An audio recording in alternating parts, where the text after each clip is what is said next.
Welcome back to the Book Nook podcast, Bookworms. Oh. Today, we are diving into Mary E. Pearson's The Courting of Bristol Keats.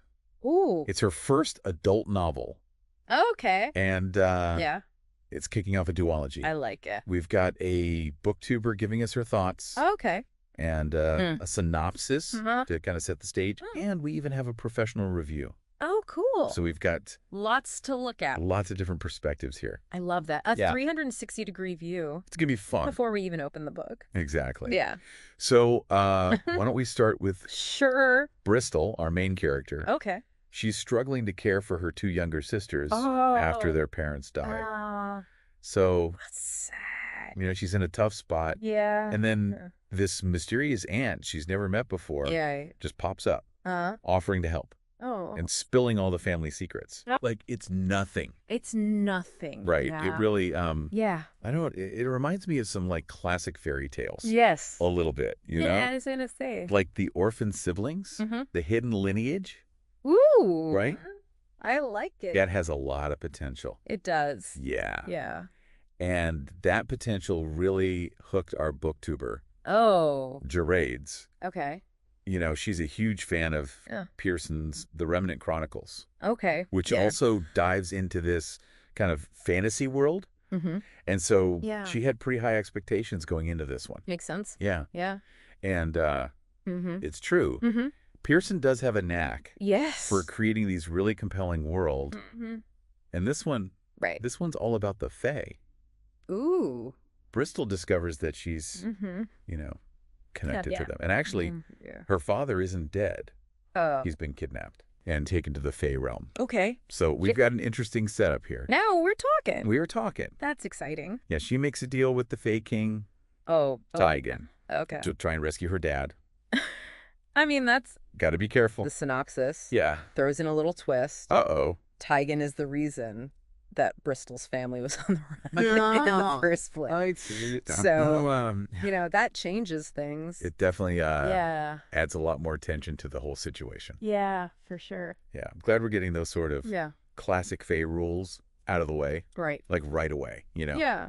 You can't lie to the Fae. Okay. Don't accept food or drink. No wishing. Mm-hmm.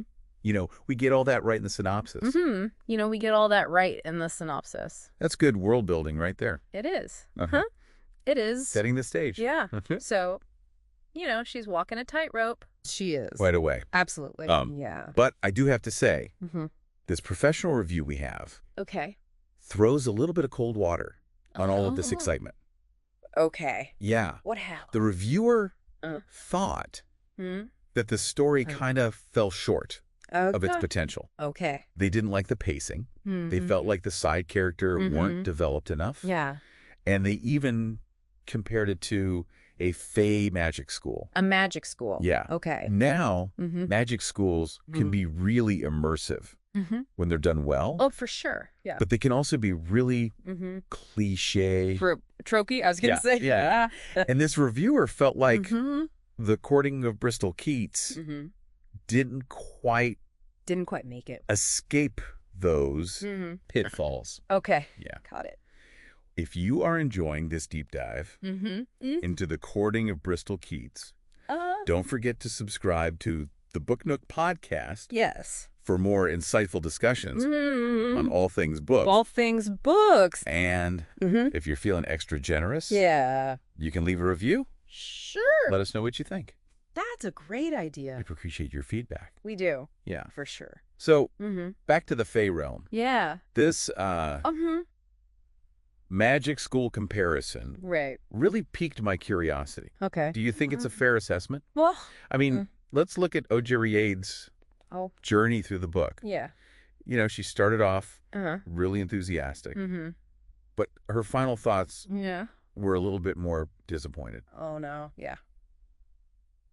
It seems like the story didn't live up to her expectations. Mm-hmm. She felt let down by the character development, Mm-hmm. or rather the lack of it. Right. She specifically mentioned that events happen like off page, Yeah. and she felt like there was too much telling instead of showing.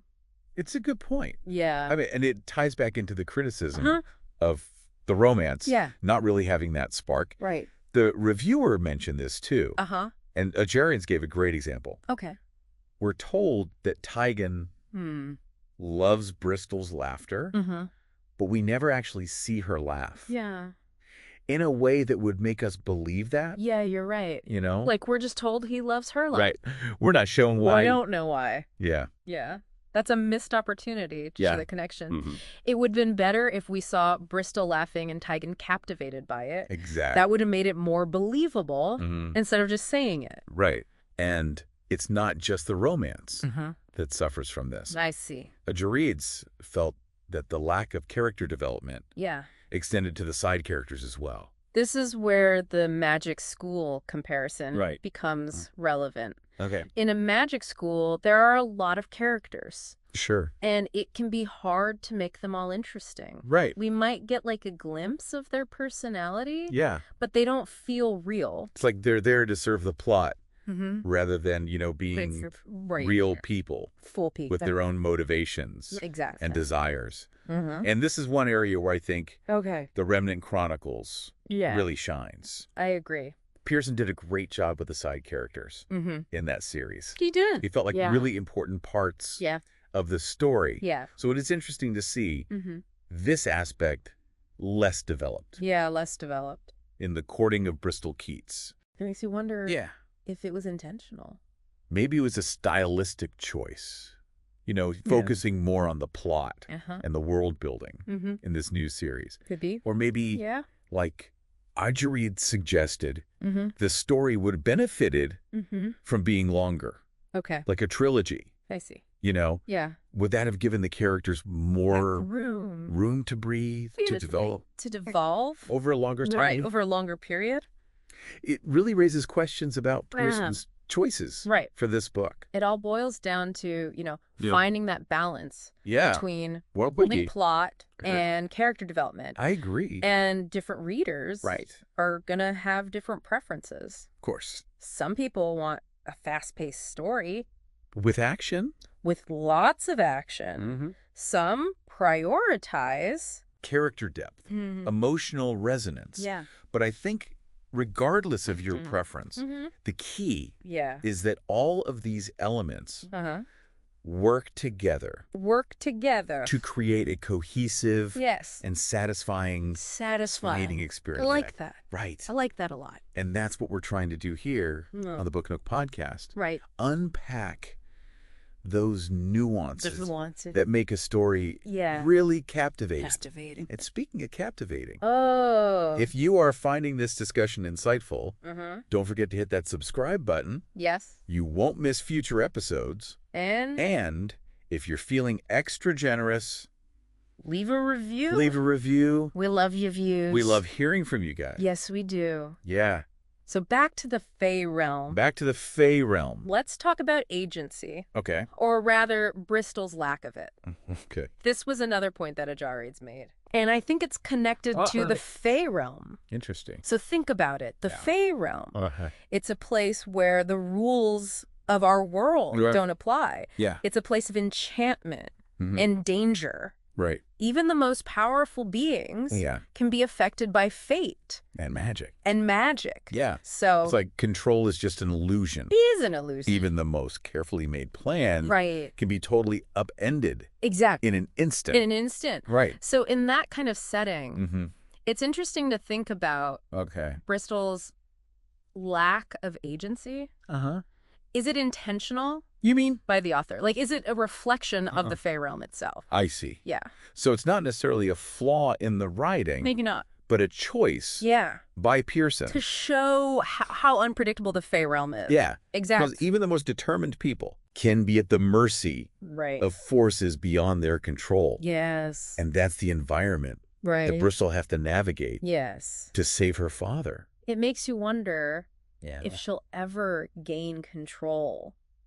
Will she find a way? Or she break free? To assert her own agency? Yes. Right. To take control of her destiny. Yeah. We'll have to wait for book 2 to find out. Right. But it leaves us wanting more.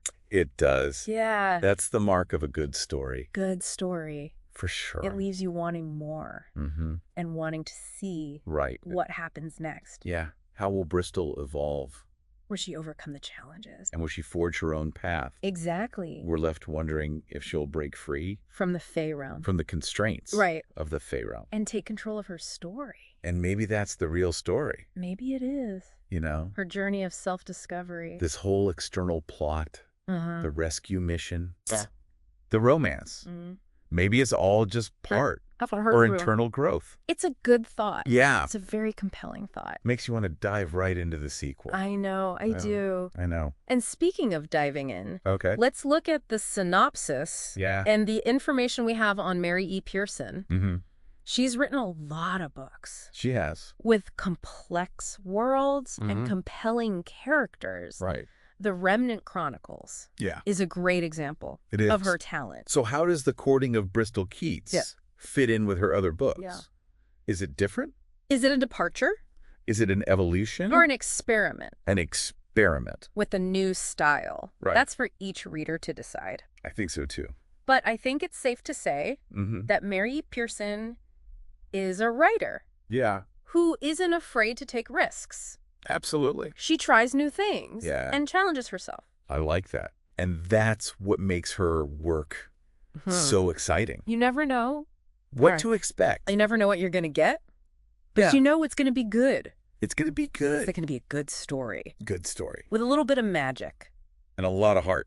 And a lot of heart. Yes. And speaking of heart, if you're feeling the love for the Book Nook podcast, don't forget to hit subscribe. And leave a review. We're fueled by your feedback. Oh, we are. So, back to the heart. Back to it. Of our discussion. The heart of the matter. The Courting of Bristol Keats. Yeah. What can we take away? What can we glean? From all of this? Yeah. We've got a real mix of opinions here. It is interesting. On The Courting of Bristol Keats. Yeah. We have Edgeride's initial excitement, and then her disappointment. The reviewer's more,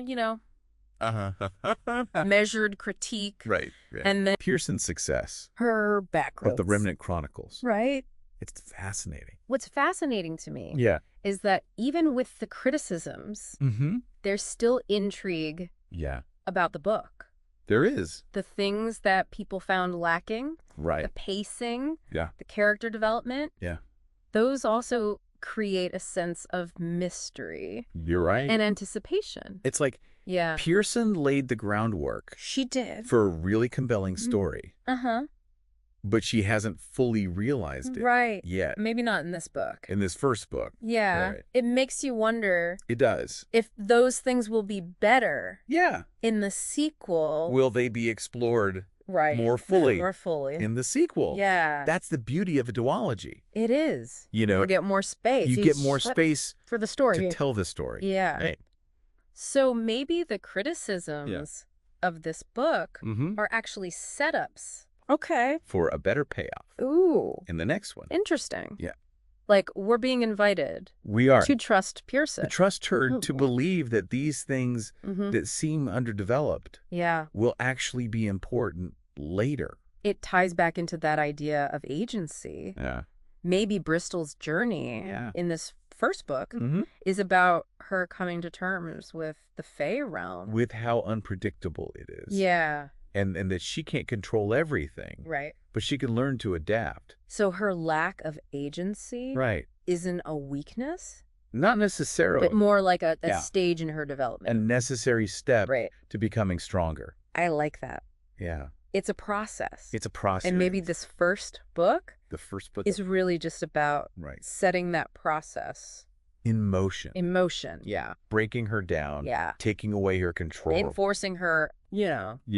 To face reality. The reality of the Fae realm. And maybe those off-page events. Yes. The telling instead of showing is intentional. What if it is? Yeah, what if Pearson's purposely holding back? Holding back information. Right. To make us curious. Yeah. To keep us guessing. What secrets are still hidden? What secrets? Well, it's going to be revealed. Yeah, what's coming? In the sequel. Right. Will we finally see that connection? That real connection. Between Bristol and Tyghan? Yeah. Will the side characters Will they step up? Get more development? I don't know. We have to wait and see. We'll have to see. Yeah. These are the questions that'll keep us reading. And keep us turning the pages. Right.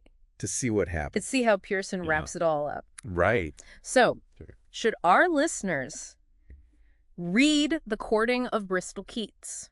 Is it a must-read? Well, yeah. It's not perfect. It's not a masterpiece. It's got flaws. It does. It's got pacing issues. The pacing, the character development could be better. It's got heart. It does. It's got a really cool world with lots of fae stuff. And a heroine. A heroine. Who seems like she's going to grow. She's got potential. A lot of potential. Yeah. And maybe those imperfections are what make it so interesting. So intriguing. Yeah, it makes us think. Makes us think. About Pearson's choices. About her choices. And wonder what's going to happen. Yeah. It's a book that will spark conversation. Sure. It'll challenge your expectations. Definitely. And it'll leave you wanting more. I'm wanting more. So if you want like a fast-paced, action-packed story. With a perfect romance. Yeah, with a predictable plot. This isn't the book for you. Maybe not. But if you like exploring. Complex world. Flawed characters. Stories that leave you. With more questions than answers. Questions. Then The Courting of Bristol Keats. Yeah. It might be for you. It might be the perfect book. Well said. Thank you. Ultimately. It's a book that you just have to talk about. You gotta talk about. You have to dissect it. You have to debate it. Right. And that's what we do here. And that's what we do. On the Book Nook podcast. On the Book Nook podcast. We love to talk about books. We encourage you. We do. To check it out. Check out The Courting of Bristol Keats. Form your own opinions. And see what you think. You can find a link. Yes. To buy the book. In the episode description. Down below. And if you enjoyed this deep dive. If you liked this conversation. Don't forget to subscribe. To the Book Nook podcast. We'd love to have you. For more insightful discussions. On all things books. We release new episodes every week. Covering all sorts of genres. And authors. And we love to hear from you guys. So leave a review. And let us know what you think. It helps us improve. We really appreciate your support. We do. Thank you for joining us. Thank you. On this journey. This fae-filled journey. Into the world. Into the courting of Bristol Keats.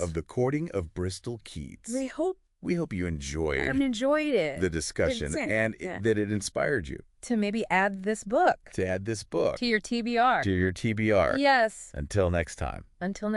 Happy reading. And don't forget to check out the link. The link in the description. To get your copy. To grab your own copy. Of the book. Of The Courting of Bristol Keats. The Courting of Bristol Keats. Thanks for listening to the Book Nook podcast.